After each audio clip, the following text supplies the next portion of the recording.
PPI claims against lenders. The results are revealed.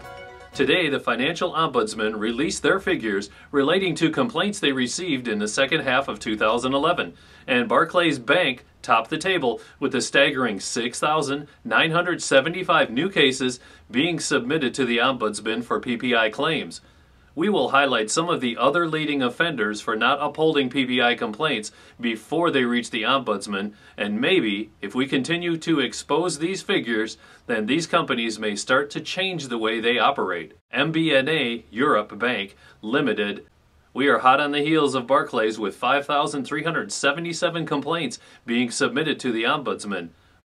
But what is surprising is that both of these companies saw the Ombudsman uphold a staggering 99% of these complaints in favor of the consumer. Based on this, it would appear that both of these companies have issues with their claims handling and, more importantly, have a serious issue of treating customers fairly. And in my opinion, these figures clearly show consumers are not being treated fairly by both of these organizations.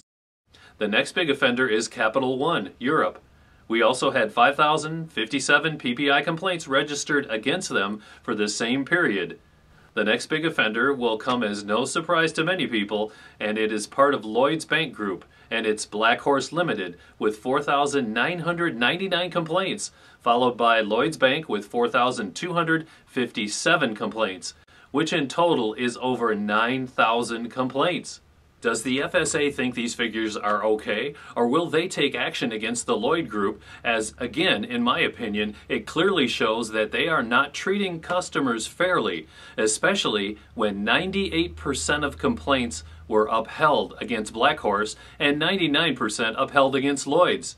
Do these figures reveal a company that is caring about its clients or treating them fairly? I will leave it up to you to decide. PPI claims have been headline news for over a year now, and it will soon be a year since the judicial review was held. So why are the FSA allowing these types of numbers to continue?